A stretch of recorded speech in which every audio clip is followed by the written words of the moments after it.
against the spring side of this, and the positive end would go on the flat part. So you just put the end in and you slide it. So this is the negative part.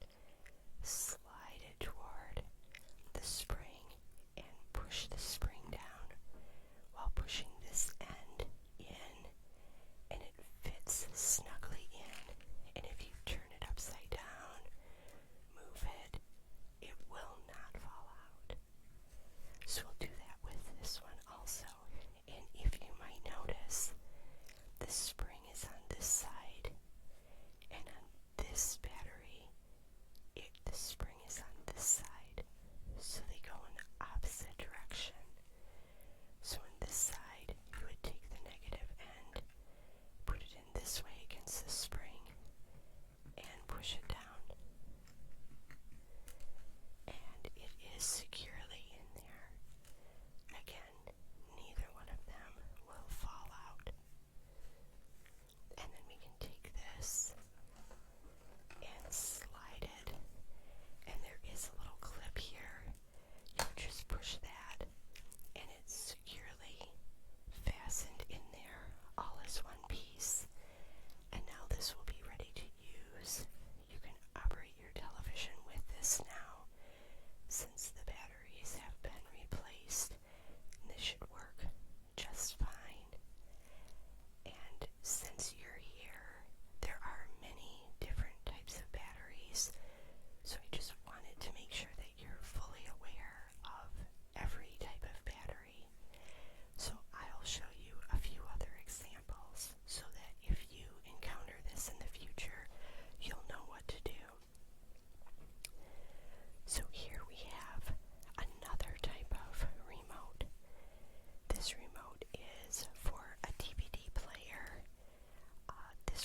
this is something that you could use to check voltage on maybe your car battery, something with the wiring of your vehicle. This is more of a tool that you would use maybe in your garage, but it is called a digital multimeter, and you would just set your different ohms and amperages, whatever you're testing. There's some probes that get attached here, and you would place those on the ends of a battery or maybe inside of a socket for a light or something like that. And this digital display will light up with the readings so that you can tell if you have good connection or not. So we've taken these two screws out, and then this entire back lifts off, and we have a little bit more going on here than what we saw previously.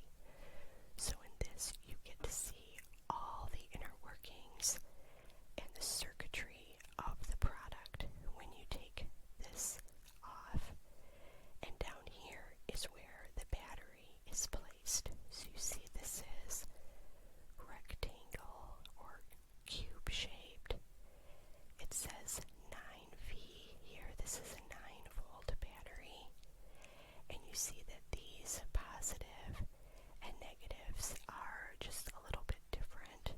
So this one here shows the negative. This shows positive. These are the different connections, and you'll see that the same connections are here on the product. And so you would take this and you would attach these to the opposite one and snap them in.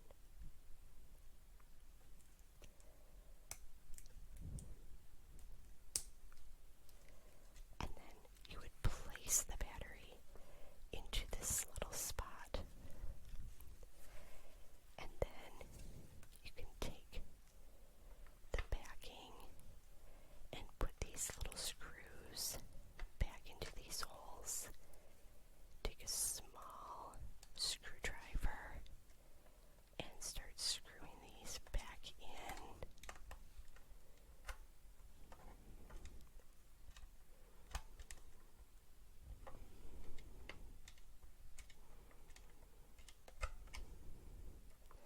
And we'll do the other one as well. And you would want to screw in clockwise in order to tighten. And if you wanted to loosen them, you would go counterclockwise. And that's true of other products as well, not just this. And there you go, you would have a functional multimeter again. Now we have another battery, and this is a garage door remote control. So you have all of the circuitry. I have taken this apart already so that you can see it. This is the other part where you would press the buttons to get into your garage. And this is the battery for this product. It is a little disc. It looks completely different than the ones that we've worked with before, so I totally understand if you're confused by this being a battery, but it is. This is very similar to something that you would find in maybe a watch, different types of small items like this. So since